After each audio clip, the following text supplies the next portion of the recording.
and have a memory of that trekking in my first trekking, because the guide always looking me down, and because I came from remote area and I didn't know anything, and I am like uneducated, and I didn't know anything about. And then she looking down me, she always like pick something rough word for me. I thought in that is my experience. I don't want to do trekking again because the guide looking down, and even the people from hotel in the trekking area also they ask me about like why you come trekking from far away, and your district is very poor people there and very dirty people. Even the hotel people also they told me like that. They asked me where are you from, and when I told them I come from, and then they discriminate. It's like, oh, that village, that district is the very poor and very remote area, and people are very poor there, and people are very dirty there. I thought, no, I don't want to do trekking. I want to go back home to working in the field is more better than here. I thought like that. So that is my experience in the first time.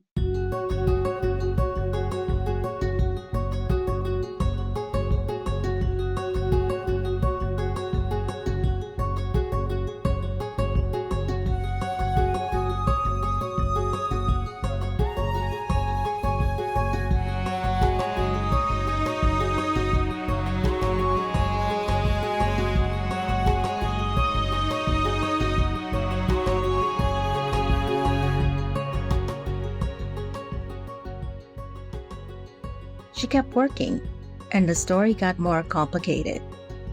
Welcome back to the Porter Voices podcast. I'm Marinel De Jesus. This is episode 2 of our conversation with Durga. Last episode, we heard how she got to Pokhara.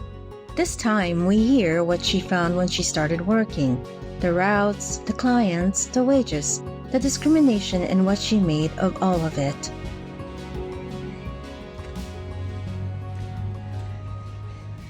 In the Nepali trekking industry, there's a clear hierarchy: porter, porter guide, license guide, and each step requires more English, more experience, more formal training, and pays somewhat more. Here's how Durga describes climbing it.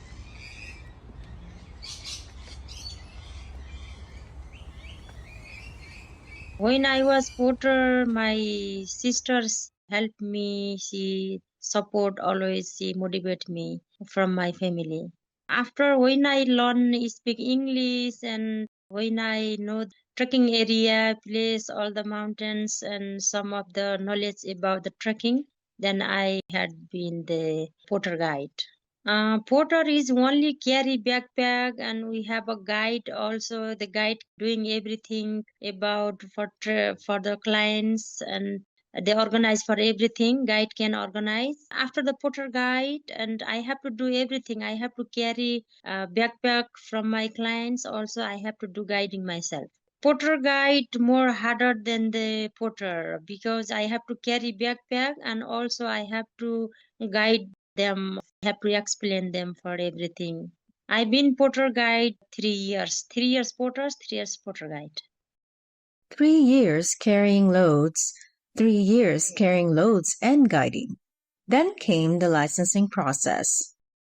When I learn everything, English, more English, and when I know more about the trekking area, like trekking routes and experience, I am more confident with being guiding, and then I had a professional guide after.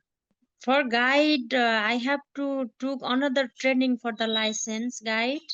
Before get the license, I cannot do guide, and for the license guide, I have to do another training for 1 month. I had 1 month training for license guide. I have been license guide 14 years. For Nepali female trekking guide, they got license, they got training from the government, and also some of the trekking agency they give them training for the trekking guide and the license guide. Female guide, they get the job after the training. They have to do trekking guide training, and after the training, and they have to do another license guide training, and then they can get the job. They need also some experience about work, like this first part, they have to do long trekking, like many years trekking, they have a more experience, and they can also get the job. They don't have to do porter, and they can just get the guide. Directly they can do guide job if they have a experience. I done most of the trekking routes in Nepal, Annapurna area, and in Annapurna area, so many trekking routes there, like Pun Hill, Basic Camp, Round Annapurna, Mardi Himal, Cobra, so many trekking routes in the Annapurna area.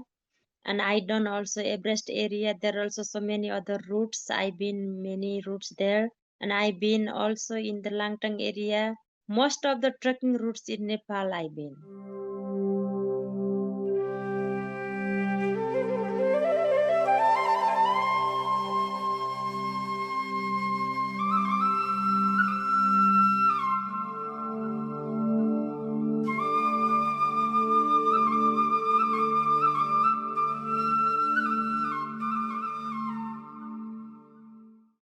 14 years as a licensed guide, dozens of routes.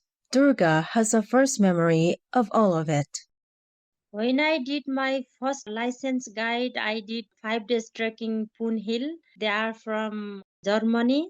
They are two women, their daughters and mother. I had a very great memory, very nice. It was great memory. I did guide them. At the beginning, I was very scary of guiding them when I am in my first and second day, because I didn't know them. They give me complaints. I thought in the end of the trekking, if they give me a complaint, if I don't have a speak English good, or if I don't have a more experience, then I am scary with that. When I am guiding a couple of days after, they are very nice person, and also I handle them is very well. It was very good memory with them. Not every trek went that way. I did round Annapurna trekking. There was the three clients. They are mixed from Germany, France. They are mixed, and there are also three porters with me. We are 6 people together, and we're doing round Annapurna. At that time, is I have a very bad experience. I don't know why they are not happy with me. And after finished trekking, we did 18 days trekking. After finish that trekking, they come back to the Pokhara, and they give very bad feedback of me in the agency. They did feedback. I am not speak English very well. It's most of the time they complain of the English, and also they don't like sometimes the hotel. They don't like the hotel when I been. That is the problem for them. And then after, if they don't want to go the hotel when I come some every time on the trekking, and then I told them, if you don't like to choose the hotel when I choose, then you can choose yourself. Then I can go in your hotel. You can choose. I dealt with them like that.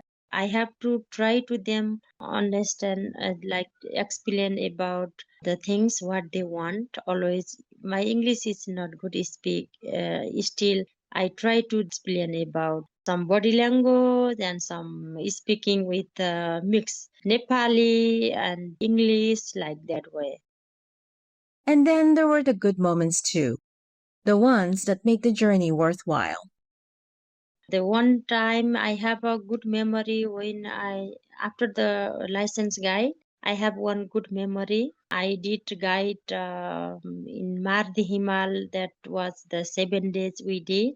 The clients from Ireland, and that was very nice. All the time we are singing, dancing, and they enjoy a lot on the trekking, and they kind, and they always follow guide, like they always follow me, and they listen to me, and they believe me always, and they are very happy with me.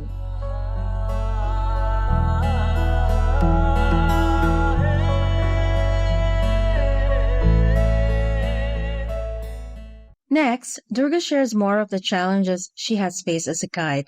The challenges Durga describes are not always due to personality conflicts.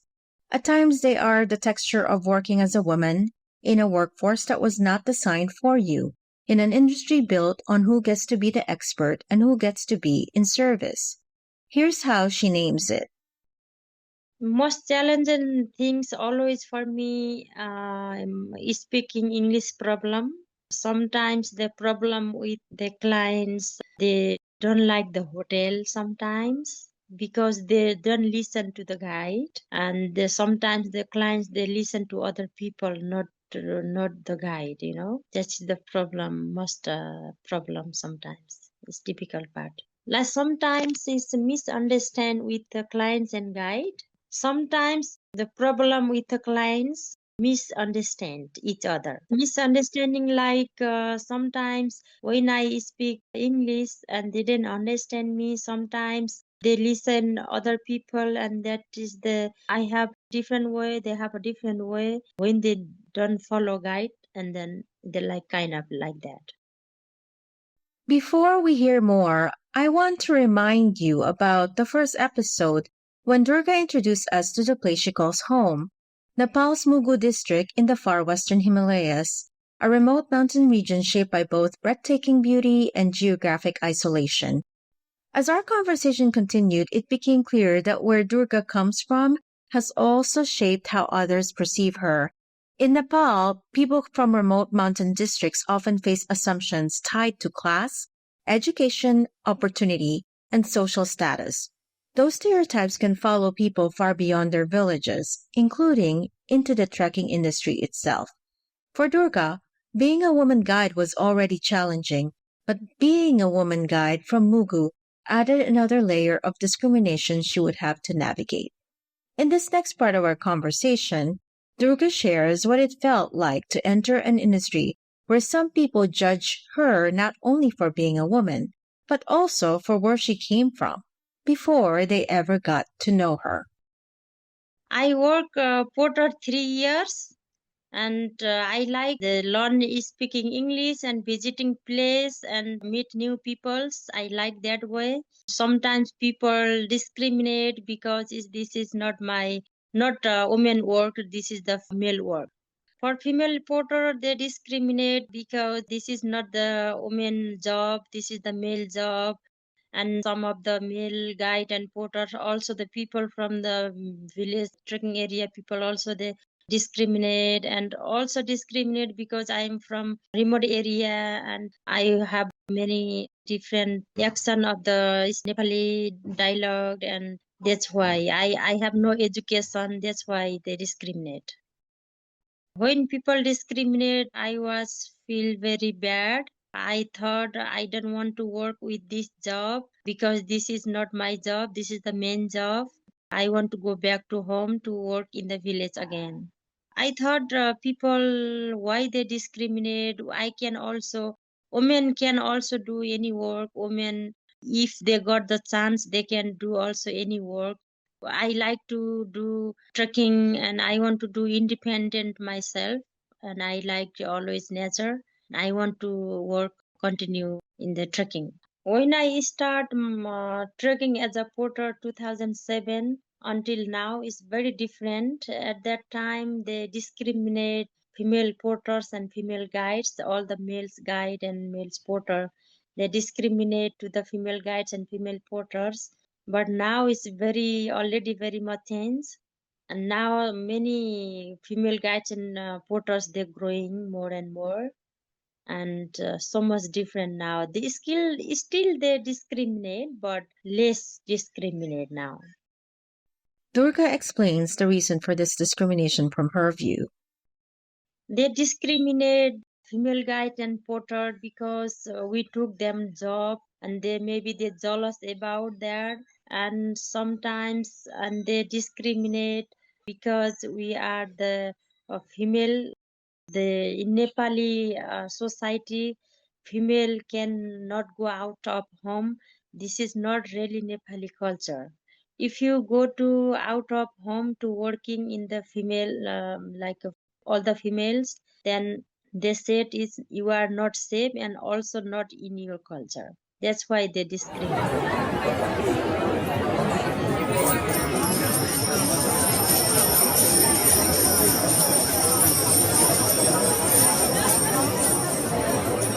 When I was start porter, there was very low salary. But right now, all the porters and guides they pay better than the before. When I was porter, they paid me 300 rupees per day, 300 Nepali rupees per day.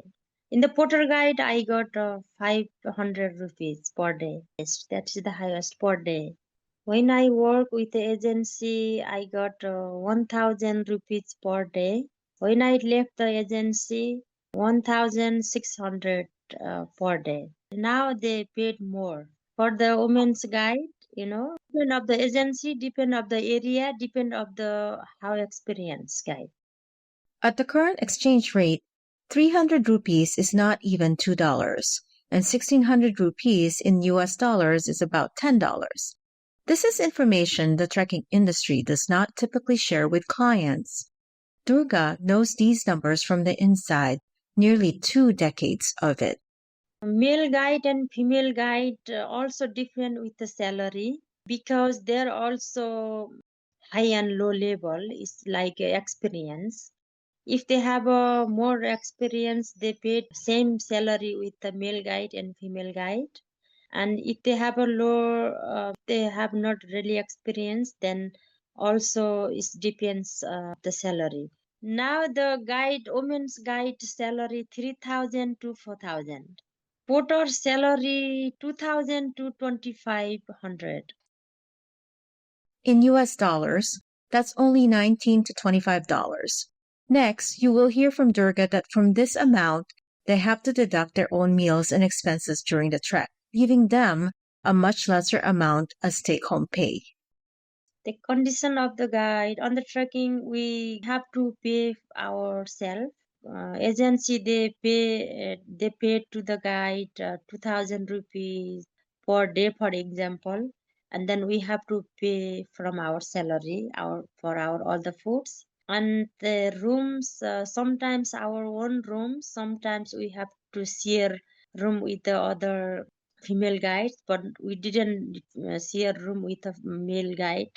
And sometimes we have to sleep in the dining hall, sometimes we have to sleep in the kitchen, depends of the area, depends of the how busy in the hotel, and also depends of the season, because in the season time so many tourists, so many people, it was very difficult to find the room. That time we have to sleep in the dining hall with all the peoples, like all the guide and porters. Also sometimes with a foreigner too, with a tourist too, because they can also not get the room sometimes in the high season. And mostly we have our own room. They give some room for the female guide, they keep some one little place for the female guide mostly. We don't have to pay for our bed, we don't have to pay for room. We have pay only for our foods. In the trekking area in Nepal, there is different area. They have a different system, and in Annapurna region, they have a different system. They have some staff who are running every guest house. We have to pay in the that person. We don't have to pay in the hotel, and we have to pay half, not like tourist price. We pay just a half. And in the Everest area, there are different system. We have to pay in the hotel, and in Everest area more expensive. We pay in the hotel and more expensive. Whether you're a guide or a porter or somewhere in between, the work involves physical risks.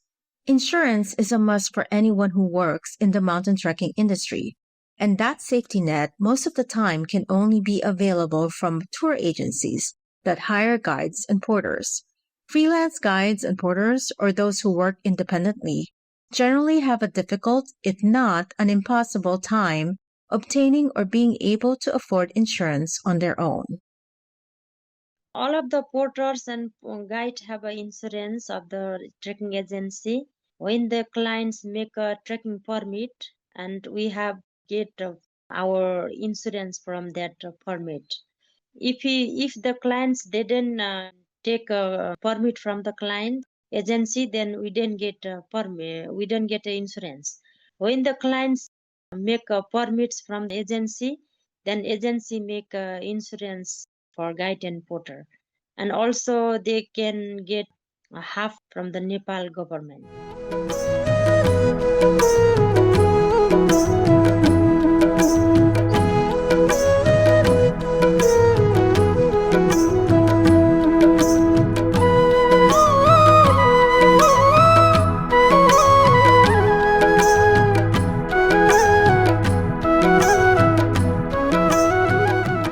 Over the years, there has been a significant increase in licensed female trekking guides, although still, to this day, they make up less than 10% of the total number of licensed trekking guides in Nepal.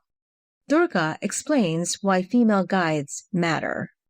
For female guide, always my clients, they very love to female guides because the female is more comfortable for them, and they are more work than the male. Like they very honestly work. Female guide, they are more take care of them, and they more comfortable for the female clients. Also, some of the tourists, they want to give job to the female clients, and that is the one reason. And female clients, always they are very honest. They're working 24 hours with them. If they have some problems also, they arrange everything about. Female guide better. Why the better? Because the female guide, they care of the clients, and the Nepali women, they not really get the job. They are always uneducated because in the Nepali culture, son can get school education and daughter not really education from the school. Female guide, why they better than the male guide? Because the female are more take care of about the clients. They more take care of the clients. And also in the Nepali society, for the females, always looking lower. Always male are in the top and female are in the lower, and they don't have really education in the old generation. Now young generation all can have to get education, but the old generation not for female, only for the male. Also the female, they are really like very honest than the male guide. They work, everything is better than the male.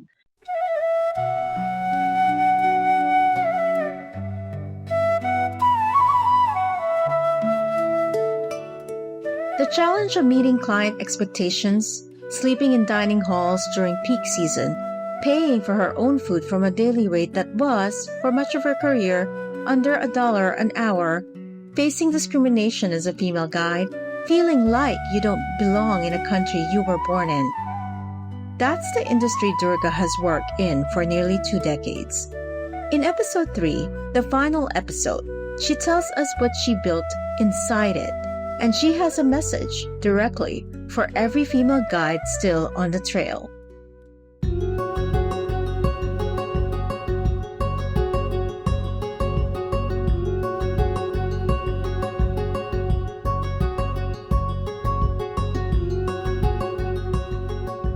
If this episode has meant something to you, share it. Pass it to someone who books trekking trips. Pass it to someone who needs to understand who actually carries the weight of the journeys we call adventures. The link to support the work is in the show notes. The Port of Voice Collective is volunteer run. What your donation funds is the production of this series and the training of women guides through the Himalayan Women Trail Leaders Initiative directly. If you're an organization that wants to sponsor this work, that contact is there too. We work with partners whose values align with this. Episode 3 is waiting. I'm Marinel De Jesus. Hanggang sa muli, I'll see you there.